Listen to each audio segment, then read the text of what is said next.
எனக்கு ஒரு சரி நான் ஒரு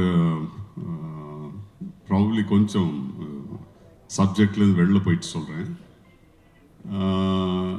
நான் சினிமாவுக்கு வரத்துக்கு முந்தி எனக்கு டிவோர்ஸ் ஆயிடுச்சு. ஸோ எனக்கு ஒரு ஒய்ஃப் இல்லை. ஸோ ஆனஸ்ட்லி ஸ்பீக்கிங் இப்போ வரைக்கும் எனக்கு ஒய்ஃப் இல்லை.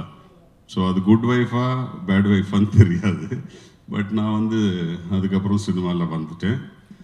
ஸோ என்னை பொறுத்த வரைக்கும் பாவம், she was fine, she made the right decision. So she must have been a good wife. Right. Web series ஆகட்டும், திரைப்படம் ஆகட்டும், ஒரு ஆக்டரா இது ரெண்டுக்குமே நீங்க பார்த்த டிஃபரன்சஸ் அண்ட் நீங்க பார்க்குற சேலஞ்சஸ் என்னவா இருக்கு? இல்லை, சேலஞ்சஸ் அப்படி ஒன்றும் வித்தியாசமாக தெரில. அண்ட் வெப் சீரிஸில் ஒரு அட்வான்டேஜ் என்ன இருக்குன்னா, இதில் ப்ரீ ப்ரொடக்ஷனுக்கு டைம் இருக்குது. அண்ட் ப்ரீ ப்ரொடக்ஷன் பர்ஃபெக்டாக பண்ணியிருப்பாங்க. நம்ம இந்த வெப் சீரிஸ் 35 டேஸில் முடித்தோம் மேடம். 35 டேஸில் முடித்தோமா? ஸோ அந்த ப்ரீ ப்ரொடக்ஷன் பிளானிங் இருக்கிறதுனால வி குட் 31 டேஸ் 31 நாளில் முடித்தோம். ஸோ அதுதான் அதோட பெரிய அட்வான்டேஜ் அதுதான். And yes, fantastic sir. நீங்க நிறைய படங்கள் பண்ணியாச்சு, உங்களை நிறைய வில்லனா நாங்க ரசிச்சாச்சு. ரேவதி மேமோட டிரெக்ஷன்ல ஒரு கேரக்டர் நம்ம பண்றோம், அது ஹீரோவா வில்லனா நாளைக்கு தான் நம்ம பார்த்து தெரிஞ்சுக்க போறோம். பட் எப்படி இருந்தது அவங்க கூட ஒர்க் பண்ண? எனக்கு ஃபோன் இந்த வெப் சீரிஸ் ஃபோன் வச்சு நான் யார் டைரக்ட் பண்ணுறான்னு கேட்குறச்சு, அவங்க ரேவதி மேடம் பண்ணுறாங்கன்னு சொன்ன உடனே நான் மேடமை பார்க்கலாமா போயின்னு கேட்டேன். ஸோ ஆஃப்கோர்ஸ் அவங்க ஒரு டைம் ஃபிக்ஸ் பண்ணிட்டு சொன்னாங்க. நான் போய் மேமை பார்த்தேன். மேடம் இதுதான் சொன்னாங்க, இதை நம்ம பண்ணிட்டு இருக்கோம் சம்பத், ஸோ நீங்கள் பண்ணால் நல்லாயிருக்கும், தட்ஸ் வாட் ஐ ஃபீல். நாங்கள் எஸ் மேடம் நான் பண்ணுறேன்னு சொல்லிட்டு ஒத்துக்கிட்டேன். பட் என்னென்ன பயங்கர ஸ்ட்ரிக்ட் மேடம். செட்லலாம் நீங்கள் அதிகமாகலாம் பேச முடியும். இவன் வேறவங்க சொல்கிற மாதிரிலாம் கேட்காதீங்க, இவங்கெல்லாம் பொய் சொல்கிறாங்க. மேடம் பயங்கர ஸ்ட்ரிக்ட். மீன்ஸ் ஒரு ஒரு ஒரு ஷார்ட்டில் ஒரு பொருள் இல்லைன்னு வச்சிங்களேன், டேபிள் மேலே ஒரு பேப்பர் வெயிட் இல்லைன்னு வச்சிங்களேன்.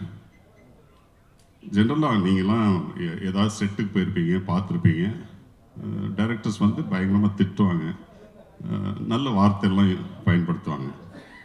மேடம் திட்டுறதெல்லாம் நீங்கள் கேட்டீங்கன்னா ஓடி போயிடுவீங்க. என்ன பண்ணுறீங்கப்பா நீங்கள்?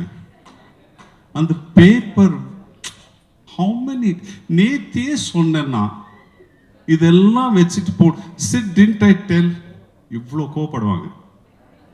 ஸோ நான் இனிஷியலாக பயந்துட்டேன், எப்படி இந்த மேடமோட நான் வேலை பார்ப்பேன்னு. பட் போக போக பழகிடுச்சு. ஸோ 34 இயர்ஸ் கழிச்சு அவங்க டைரக்ட் பண்ணி நான் நடிக்கிறேன்றது உண்மையாகவே எனக்கு ஒரு ஒரு மிகப்பெரிய ஒரு என்ன ரொம்ப சந்தோஷமான ஒரு சர்ப்ரைஸான ரொம்ப அனுபவமான ஒரு அந்த நாட்கள். இதை நான் நினச்சி கூட பார்த்ததில்லை. ஸோ 34 வருஷம் முன்னாடி ஒரு அவ்வளவு அன்னைக்கு தேதிக்கு ஒரு நம்பர் 1 ஹீரோயினாக இருந்தபோது என்ன ஒரு அன்பும் எளிமையும் இருந்ததோ அது இன்றைக்கி வரைக்கும் அப்படியே அதே அன்பு அதே அழகு. அவங்களோட ஒர்க் பண்ணது எனக்கு அவ்வளோ சந்தோஷமாக இருந்துச்சு. எனக்கு நான் அது எனக்கு இது மாதிரி ஒரு ப்ரொடக்ஷனில் இப்படி அப்ரோச் பண்ணி சொல்லும்போது எனக்கு நம்பவே முடியல. அது என்ன இதுக்கு கேட்கவே வேணாமே, இதுக்கு என்ன கரும்பு தின்ன கூலியான்ற மாதிரி சொல்லி நான் உடனே ஓடி வந்துட்டேன். செட்டில் அவங்களோட ஒர்க் பண்ணும் போதெல்லாம் நான் ரொம்ப ஏன்னா அதுக்கப்புறம் நான் வேறு எங்கேயும் அவங்களோட ஒர்க் பண்ணலை, வேறு படங்களும் பண்ணலை. ஸோ அவங்க டைரக்ட் பண்ணும்போதெல்லாம் பார்த்துட்டே இருப்பேன். எனக்கு அந்த 34 வருஷத்துக்கு பழைய ரேவதி ஞாபகத்தில் வந்துகிட்டே இருப்பாங்க, நான் பார்த்துட்டே இருப்பேன். அப்படியே அந்த ஒரு அவங்க வேலை செய்கிற பர்ஃபெக்ஷன் எல்லாம் பண்ணிவிட்டு நான் ஒரு ஆல்மோஸ்ட் நான் ஒரு நடிகனாலாம் நினச்சி கூட பார்த்துக்கிறது இல்லை. இப்போ கூட சும்மா ஃப்ரெண்ட்லியாக சில படங்கள் பண்ணேன். அவங்க படம் பண்ணும்போது என்ன சிவா நல்லா பண்ணுறீங்க, நல்லா பண்ணி சொல்லுவோம், நிஜமாக நல்லா பண்ணுறேன் போடுங்க அவங்க சொல்லும்போது அதை ஒரு சர்டிஃபிகேட்டாக எடுத்துக்கிட்டேன். அவங்க இந்த பண்ணும்போதில் அந்த அந்த ஒரு கான்சன்ட்ரேஷன், அந்த ஒரு கிளாரிட்டியோட ஒர்க் பண்ணது நான் ஒரு வியந்து அந்த அந்த அந்த வேலை செஞ்ச ஒரு 10-11 நாளும் நான் ரொம்ப ஒரு ஆச்சரியத்தோடு அவங்கள பார்த்துட்டே இருந்தேன். அதான் நடந்தது இந்த சம்பவத்தில். அவங்களோட ஒர்க் பண்ணதுக்கான இந்த வாய்ப்பு கொடுத்துருக்காங்க அந்த ப்ரொடியூசர்ஸ்க்கும் ஹாட் ஸ்டாருக்கும் நிச்சயமாக பெரிய நன்றி. அதே மாதிரி இந்த படத்தில் நிறையா எனக்கு அமாகிரேஷன் சம்மந்தப்பட்டவங்களாகவே இதோட நான் வேலை செஞ்சேன். இதோடைய cameraman come co director Siddharth, என்னுடைய அமாகிரேஷனுடைய அரவான் படத்துடைய கேமராமேன்.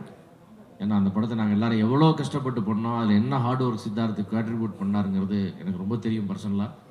ஸோ அவரோட திருப்பி நான் ஒரு பெரிய ஒரு நாஸ்டாலஜியா மூமெண்ட் மாதிரி சித்தார்த்தோட மூவ் பண்ணேன். அது கூட என் கேரியர்லேயே எனக்கு வந்து லைஃப்பில் ஒரு முக்கியமான படம்னா சரோஜா. அந்த படத்தில் ஒரு மிக முக்கியமான ரோல் பண்ணது என் நண்பன் சம்பத்தோட கேரியர்லேயே வெரி இம்பார்ட்டன்ட் ஃபிலிம் அது. அந்த மாதிரி இன்னொரு படம் பண்ணாருன்னு கேட்டால் நான் இல்லைன்னு தான் சொல்லுவேன். அந்த அளவுக்கு அவருக்கு ஒரு ஸ்கோப்பான ஒரு படம், பியூட்டிஃபுல்லான ஃபிலிம். ஸோ சிபி சம்பத்து கூட நான் வந்து கூடவே ட்ராவல் பண்ணேன், ஒரு 10 நாள் வேலை செஞ்சோம், பேசிகிட்டு இருந்தோன்றது ஒரு நல்ல அற்புதமான அனுபவம்.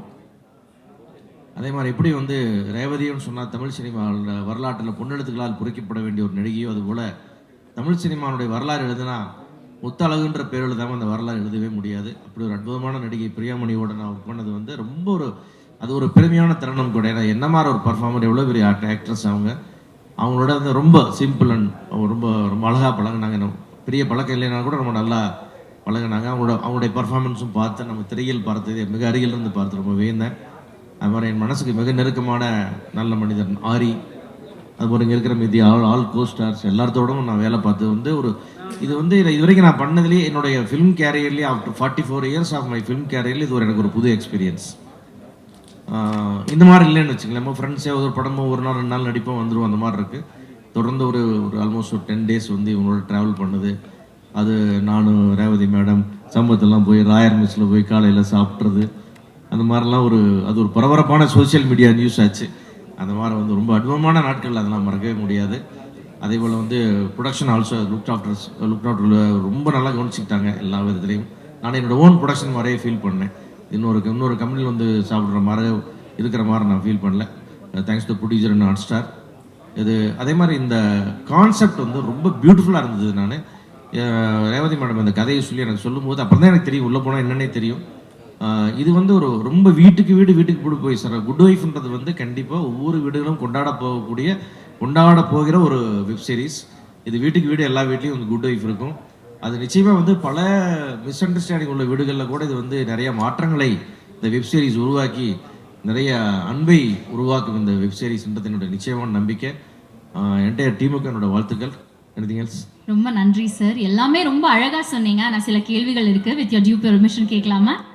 S. 34 years of bonding with Revathi ma'am அப்படின்னு சொன்னீங்க. அன்னைக்கு பார்த்த ஆக்டர் ரேவதி மேமுக்கும் இன்னைக்கு பார்க்குற ஆக்டர் அண்ட் டிரெக்டர் ரேவதி மேமுக்கும் என்ன டிஃப்ரென்ஸ் பார்க்குறீங்க?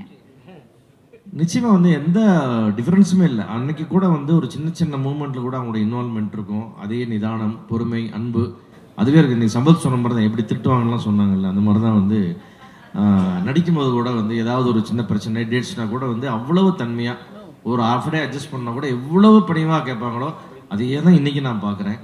அதே அன்பு தான் நான் பார்த்தேன் நான். அதே மாதிரி அவங்க எல்லாத்துலேயுமே வந்து அப்போ வந்து அவங்க மேடம் பர்ஃபெக்ட் தான் எல்லா இடத்துலையுமே. அவங்களுக்கு வச்சபடி எல்லாமே சரியாக இருக்கணும். அந்த ஷூட்டிங் என்னமா சொல்லிட்டோமோ சொன்னபடி நடக்கணுன்றதுல எப்பவுமே இருப்பாங்க. அது இந்த ஷூட்டிங்லேயே ஆஸ் அ டைரக்டராக நான் பார்த்தேன். அது சம்பத் சொல்கிற மாதிரி திட்டினா கூட அதெல்லாம் சரி பண்ணிட்டு தான் எடுப்பாங்க. அனாவசியமான காம்ப்ரமைஸ் இல்லை. பட் ரொம்ப ஃபாஸ்ட்டாக ஒர்க் பண்ணாங்க, ரொம்ப பிளானாக ஒர்க் பண்ணாங்க. மொத்தம் என்டையர் டீம் நல்லா வேலை மேடம் வந்து பர்ஃபெக்ட். இந்த ஷார்ட் இவ்வளோ தான் வேணும், அது போதும். அது அந்த மெச்சூரிட்டி லெவல் வந்து எனக்கு ரொம்ப பிடிச்சிருந்து அவங்களை பார்த்து அட்மையர் ஆனேன். பிரில்லியன்ட், எதுவுமே மாறலன்னு சொன்னீங்க. அண்ட் அவங்களோட டிரெக்ஷன்ல இன்னைக்கு நீங்க வந்து ஆக்ட் பண்ணியிருக்கீங்க, அதுவுமே ரொம்ப முக்கியமான ஒரு கேரக்டர். ஒரு அரசியல்வாதியா கம்பீரமா இருந்தீங்க சார் ட்ரெய்லர்ல. உங்களுக்கு ஜென்ரலாவே பொலிட்டிக்ஸ்ல பயங்கர இன்ட்ரெஸ்டா சார்? இல்லை, நான் பொலிட்டிக்ஸ்லேயே இன்ட்ரெஸ்ட்ல நான் இது வரைக்கும் நடித்தேன் எல்லாமே பொலிட்டிஷியனாக தான் நடிச்சிருக்கேன். எஸ். நம்ம எதாவது எம்எல்ஏ மந்திரனா சிவா கூப்பிடுங்கன்ற மாதிரி ஆயிட்டு கொஞ்சம் அந்த மாதிரி தான் நிறையா நடிச்சிருக்கேன் அந்த மாதிரி. பட் அது உங்களோட நடிக்கும்போது எனக்கு அந்த ஃபீலே வரல. ரொம்ப ஜாலியாக ஒரு பியூட்டிஃபுல் டீம் ஒர்க்காக போயிடுச்சு. அது மாதிரி ரேவதி மேடம் சொல்கிறதான் சொன்னேன். அவங்க வந்து மண் வாசனைக்கு முன்னாடியே அவங்க ஒரு கோயில் விழாவில் அவங்களுடைய பரதநாட்டிய ப்ரோக்ராம் பார்த்துருக்கேன். அப்போ எத்தனோண்டு பொண்ணாக பார்க்கும்போது ஒரு சின்ன அழகான சிறுமி, அழகான பெண், அழகான தாய், இன்னும் அவங்களை அழகான பாட்டி வரைக்கும் சொல்லிட்டு போனால் எப்போ பார்த்தாலும் அழகு தான். அந்த அழகான ரேவதி மேடம்க்கு என்னுடைய நன்றி. ஆஹா, very nice sir, thank you once again. But one last question.